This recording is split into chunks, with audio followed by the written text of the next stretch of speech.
Hey, salut tout le monde, c'est SD, j'espère que vous allez bien les potes aujourd'hui. Épisode 9, je crois, ouais, 9 de cette carrière sur FM17 avec l'Olympique Lyonnais. Et aujourd'hui c'est du coup le mois de mars qui était très court étant donné qu'il n'y avait que 4 matchs dans ce mois de mars. Et vu qu'après il y a une petite trêve internationale, donc entre le 18 et le 2, entre 18 mars et le 2 avril. Du coup, on va faire le résumé aujourd'hui de 3 matchs et vous allez voir aujourd'hui un match.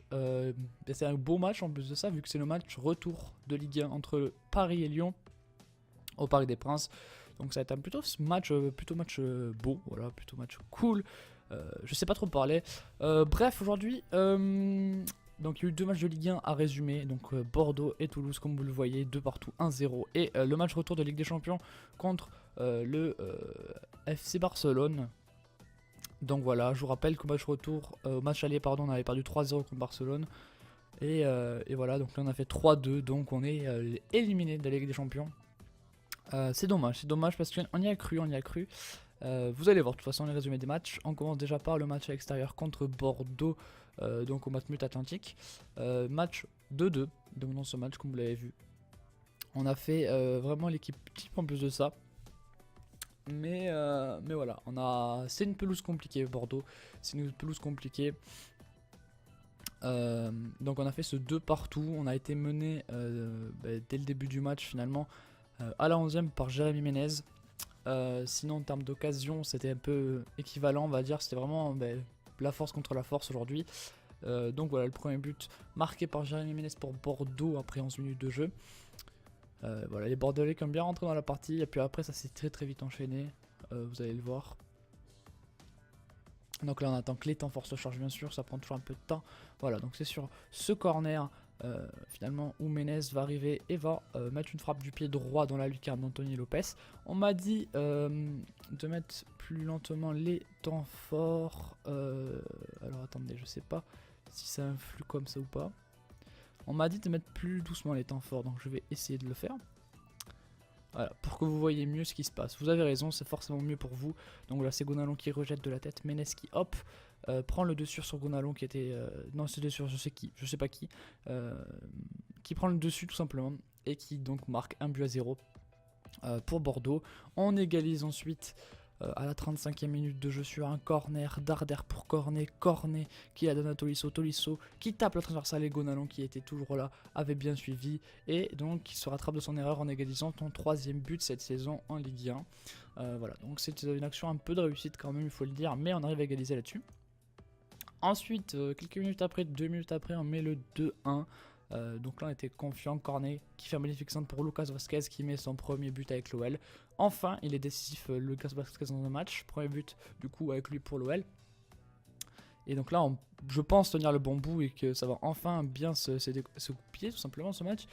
Mais vous allez voir que dès l'engagement tout simplement on va se refaire surprendre dans ce match, voilà, avec une attaque bordelaise. Lancé notamment par Toulalan pour El Arabi qui fait une magnifique passe dans le dos pour Malcolm qui tire plein axe, Lopez qui se trouve mais complètement, c'est impressionnant Lopez, comme des fois il a cette faculté à rater ses matchs. Alors attendez, j'essaie de le... Bon, on va pas y arriver, Lopez voilà qui rate quelques matchs pour le moment. On va accélérer le temps fort juste pour revenir au moment du but. Ça va être là, donc je vous remonte ce but là. Voilà, tout la langue qu'il a donné à El Arabi qui fait une magnifique passe pour Malcolm et tout. Et regardez ça, enfin Lopez qui est même pas sur ses appuis, je sais pas ce qu'il fait. Bref, en tout cas, 2 partout dans ce match. Score il est mérité finalement. Il n'y a rien d'autre à dire, c'est mérité. C'est la physionomie du match est respectée. Ensuite, on a eu la réception du Toulouse Football Club à domicile, donc au Parc OL. Avec une victoire, un but à 0, un but de Joe Ferry à la 39e minute de jeu. On a mérité de gagner étant donné qu'on avait tout simplement l'avantage, que ce soit par les actions ou par la possession de balle. Niveau équipe, on a mis l'équipe B avec du Jallet, du Jakabi, du Moral, du Kemen, Grun et Ferry, Geza, Lafalek et Lulu en attaque. Donc vraiment de l'équipe B. Voilà, c'est Joe Ferry qui marque encore une fois un but. Joe Ferry qui marque vraiment beaucoup de buts cette saison. C'est plutôt bien d'avoir un joueur comme lui. Bon, vous savez comment il marque les buts, Ferry. Vous le savez maintenant, vous avez un petit peu l'habitude des buts de Ferry. Ferry, c'est jamais dans la demi-mesure, pardon. Et ben voilà, c'est encore une fois une belle et grosse frappe de Jordan Ferry qui viennent nous permettre de mener 1-0 et de gagner ce match 1-0, vu qu'il n'y aura pas d'autres buts dans ce match. Voilà, Afelai qui également fait une passe décisive pour Ferry, et Ferry qui trempe tout le monde à contre-pied, ce qui lui permet de gagner 1-0 ce match. Donc voilà. Ensuite on a donc pour l'avant-dernier match de mars, vu qu'il n'y en a que 3, c'est le match retour pour le premier tour à élimination de la Ligue des Champions contre le FC Barcelone. Et vous le voyez, c'est un 3-2. On a été sur les stats une impression de domination, mais ce qu'il faut savoir c'est qu'à la 68e on menait 3-0 ce match, on menait 3-0 le FC Barcelone. On peut être content de notre match parce que c'est quand même une équipe monstrueuse, vraiment monstrueuse. Et on a quand même réussi à marquer 3 buts à cette équipe du FC Barcelone. C'est vraiment dommage parce que à un moment donné on allait en prolongation, alors qu'on était mené 3-0, il y avait 3-3 au match cumulé tout simplement. Donc ça commence par une action et un but de Maxwell Cornet à la 14e minute de jeu. Ribus qui la donne pour Fekir, Fekir qui la met en retrait pour Cornet, 1-0 pour l'OL. Une assez jolie but sur corner, une belle combinaison Fekir Cornet. Et vous allez voir que ils vont se rendre l'appareil les deux. C'est une touche Ribus pour Tolisso, Tolisso qui la repasse à Ribus, Ribus qui se fait contrer, mais Tolisso reprend ce ballon, Gonalon qui avait décalé par une talonnade d'Arder, Fekir pour Cornet, Cornet qui toujours fait parler de sa vitesse sur le côté avant de faire un magnifique centre pour Fekir. Voilà, c'est la passe décisive de Cornet pour Fekir. Voilà, ils se rendent les passes décisives les deux, c'est plutôt bien, une belle entente. Premier but de Fekir cette saison également. Je vous rappelle qu'il a été blessé très longtemps, ce qui explique ça. Son premier but aussi tardif cette saison. Donc 2-0 à ce moment du match. On va mettre un 3-0 derrière pour Tolisso, Tolisso qui explose la lucarne gauche de Barcelone, ou droite, tout dépend du point de vue. Mais Darder qui fait une magnifique passe pour Tolisso, et vous avez vu ça, il a explosé la la lucarne gauche. Tout simplement incroyable ce but. Voilà, Darder pour Tolisso, et Tolisso qui va exploser du pied droit la lucarne. À ce moment-là, il y a 3-0 et là on y croit. Mais sur le coup, on va se faire revenir au score et ça va du coup clôturer nos chances de qualification. Après voilà, on peut pas trop leur en vouloir, ils ont gagné déjà ce match 3-2 au final, mais c'est le FC Barcelone en face quoi. C'est le FC Barcelone en face. Voilà, donc c'est Sergio, Neymar Junior, Neymar, et voilà, poteau rentrant de Neymar, assez chanceux quand même, mais on l'a laissé trop passer. Je pense qu'il y a eu du relâchement. On a mené 3-0, puis il y a eu un relâchement global de l'équipe, ce qui est compréhensible. Et donc ensuite, il va y avoir un but de Samuel Umtiti, comme un symbole, Piqué, arrêté par Lopez, Piqué mais qui se fait contrer, et Umtiti qui est là, en renard tout simplement, et voilà, Umtiti qui marque contre l'OL. Tout un symbole finalement pour lui. Tout un symbole pour le petit Sam. Et donc on fait 3-2 lors de ce match. On n'est pas ridicule. C'est ça qui est bien, c'est qu'on n'est pas ridicule. On est éliminé, mais voilà. C'est une victoire quand même contre le gros Barcelone. Et donc là, du coup, on a ce match aujourd'hui avec vous contre le Paris Saint-Germain à l'extérieur. Ça va être un match très compliqué. Très compliqué même. On peut voir la Ligue 1 tout simplement. La Ligue 1, voilà. Le meilleur buteur c'est Valère Germain, comme vous le voyez, pas décisif, il y a Cabella, il y a du Bessat, joueur du match, on a du Bifouma, du Germain. Cage violet, Antonio Lopez est le premier, on a fait 19 clean sheets cette saison, ce qui est énorme. Voilà, on n'a toujours pas perdu de match, mais peut-être que ça va arriver aujourd'hui. Je suis pas tellement confiant pour ce match. Paris va mettre l'équipe type, et là, à mon avis, ça va faire mal. Ça va faire mal. On a pas mal d'avance, on a 12 points d'avance, donc c'est vrai que là si on perd c'est pas très grave non plus. On aurait 9 points d'avance, s'il resterait 8 journées. On est quand même bien au classement. Vous le voyez notamment chez les équipes qui sont surprises. On a le SC Bastia qui est 6ème, donc ça c'est plutôt une surprise. Pareil pour Caen qui sont bien dans cette Ligue 1, qui sont plutôt bien classés. Donc ça c'est assez surprenant, on peut le dire. Ce qui est surprenant après, Bordeaux qui est quand même 11ème, c'est pas terrible. Ils peuvent encore remonter, mais bon, on attend de Bordeaux qui soit un peu plus haut. Sinon ce qui est étonnant, c'est l'AS Saint-Etienne qui se retrouve 17ème. Ça par contre c'est très étonnant. Ils sont vraiment pour le moment vraiment pas sûrs d'être barragistes, parce que vous le savez, cette saison il y a une place de barragiste en deuxième position. Donc le 18ème affrontera le 3ème de Ligue 2 pour savoir qui va aller en Ligue 1. Et Saint-Etienne a un point d'avance sur cette place de barragiste. Est-ce que Saint-Etienne va se faire reléguer? Eh bien on le verra lors de la suite de la saison. Pour l'instant c'est le FC Nantes. Voilà, donc en Ligue 1, pas grand chose de particulier.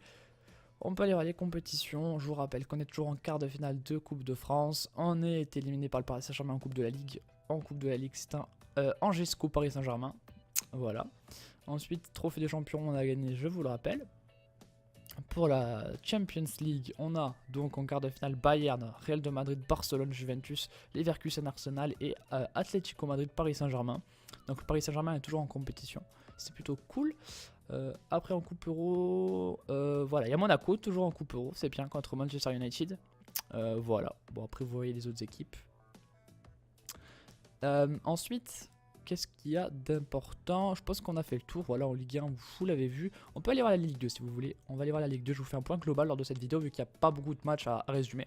En Ligue 2, c'est le Stade de Reims pour le moment qui est premier, avec le RC Strasbourg Alsace qui fait peut-être son retour dès cette saison en Ligue 1. Ça c'est plutôt cool parce que Strasbourg, voilà, ils étaient très très loin, ils avaient ils étaient en CFA tout simplement, ils étaient en CFA. Ils étaient vraiment partis se perdre hyper loin en Ligue, en championnat de France, puis ils ont remonté petit à petit toutes les pentes en étant premier un peu partout, hein, vraiment en étant premier un peu partout. Ils n'ont pas tergiversé du tout et là ils vont peut-être remonter dès cette saison en Ligue 1. C'est plutôt cool que Strasbourg remonte. Voilà, donc après il y a Nîmes pour le moment qui est en course. Il y a encore du Tour, du Havre, du Sochaux qui sont dans les concurrents à la montée. En termes de descente, il y a Bourg-en-Bresse, Ajaccio, Amiens, Chamois, ça devrait se jouer entre ces quatre là. On peut aller voir aussi en national. En national, bon voilà, Créteil-Lusinois qui va remonter très certainement étant donné qu'ils sont quand même 10 points d'avance. Il y a du Belfort ensuite, du Dunkerque, du Rouen, Paris FC qui sont voilà, dans les clous également. Lyon-la-Duchère qui est mal en point côté équipe lyonnaise, voilà. Voilà pour ce point, ce point de vue sur le championnat de France. Voilà, donc là on va avoir le match contre Paris. Du coup, je vais faire une petite pause parce qu'il faut que je boive un coup et ensuite on pourra enchaîner. Je vais également faire l'équipe niveau consigne et tout parce que là il n'y en a pas, je sais pas si je vais en mettre. En tout cas, on va y aller. Allez, donc moi je vous laisse parce qu'il faut absolument que je boive et on se retrouve juste après. Allez, c'est parti les potes pour ce match entre le premier et le second de Ligue 1. Un match très important. Allez hop. Voilà les deux équipes du coup. Pour l'OL, une équipe classique. Hein, vous avez l'habitude de la voir avec du Lopez, du Ribus, Mapou, Mamana, Raphaël Gonzalo Tolisso Darder, Vasquez, Corneg, Fekir. Donc là, l'incertitude dans ce match, c'est vraiment notre attaque. C'est vraiment notre attaque. Il n'y a plus la Lacazette et ça se sent quand même. Après, côté Paris Saint-Germain, c'est une énorme équipe. Hein. Trapp, Aurier, Marquinhos, Silva, Maxwell, Matuidi, Verratti, Pastore, Rece, Ben Arfa, Diego Costa. Ça sur FM, ça ne pardonne pas, hein, tout simplement. Voilà leur remplaçant, vous pouvez le voir actuellement. Voilà, nous, niveau remplaçant, c'est du classique aussi. Allez, on y va pour ce match et c'est donc parti les potes. Allez, on va essayer de ne pas être ridicule non plus. Allez, là par contre on va repasser en temps rapide quand même. Parce que là on n'est pas en... On est en direct, tout simplement. Raphaël, la première tête et le but de l'Olympique Lyonnais. Ça n'a pas du tout attendu. 3e minute de jeu. C'est Cornet qui sonne pour Raphaël et 1-0. Vous l'avez vu en live. Cornet se centre pour Raphaël de la tête, il y avait deux Parisiens mais il prend le devant sur ces deux Parisiens et il met le 1-0, première action du match et premier but. Waouh, ça va vite dans ce match, ça va très vite alors qu'en plus on est dominé niveau possession de balle. C'est assez surprenant, je m'attendais pas à ça, vraiment je m'attendais vraiment à souffrir dans ce match pour le moment. Attention quand même, même si pour le moment on a plus d'action que le Paris Saint-Germain. Parce que pour moi Paris là intrinsèquement est meilleur que nous offensivement. Déjà, même si nous on a des bons joueurs quand même, hein, c'est une belle équipe quand même qu'on a, mais pour moi Paris est un peu plus supérieur quand même. Pour le moment voilà, on gagne 1-0 à la mi-temps, on va y aller directement pour la seconde mi-temps sans tergiverser. Il n'y a eu qu'une action, hein, vraiment l'action du but, c'est tout. C'est tout, attention quand même à pas se faire reprendre. La magnifique tacle défensif de Raphaël, vous avez vu ça, c'était sublimissime, vraiment sublimissime. Alors que Krikoviak remplace Matuidi. Krikoviak qui remplace Matuidi, on va peut-être faire le premier changement dans pas trop longtemps. Nabil Fekir à 6.4, de Nodjan Gambio à 6.4 aussi. Il reste plus beaucoup de temps, il reste 19 minutes à tenir. On a Tolisso, on va le remplacer, on va mettre Ferry à la place de Tolisso pour la fraîcheur physique. La fraîcheur physique tout simplement. On va faire rentrer un attaquant également. On va essayer de jouer jusqu'à la 75e histoire de voir s'il se passe des choses ou pas. En tout cas, on domine très largement ce match pour le moment en termes d'action. Vous avez vu ça, 15 tirs à 7 seulement pour le PSG. On va mettre Cornet en pointe de cette attaque. On va mettre Cornet en pointe de cette attaque en attaquant complet. Hop, en attaquant complet de soutien. Et on va mettre tout simplement Afellay à la place de Nabil Fekir. À la place d'attaquant intérieur. On confirme ce changement. Allez, peut-être que Afellay peut faire la différence lors de ce match. On va essayer, en tout cas, on peut dire ça. Allez, 87e, on va faire le dernier changement de ce match avec, pourquoi pas, la rentrée de Kemen à la place de Gonalon. Ça, c'est un choix fort, mais un choix, à mon avis, qui se semble nécessaire, étant donné que Gonalon est fatigué. Et Kemen peut peut-être faire la différence, pour pas prendre ce but maintenant. Attention, il ne reste plus beaucoup de temps dans ce match, pardon. Et il n'y a vraiment pas eu d'action. Quasiment, il reste 1 minute 30, ce serait court de la prendre maintenant. Mais ça devrait aller, il ne reste plus que 10 secondes dans ce match. Match avec quasiment pas d'action. Une action, un but réellement dans ce match, assez impressionnant.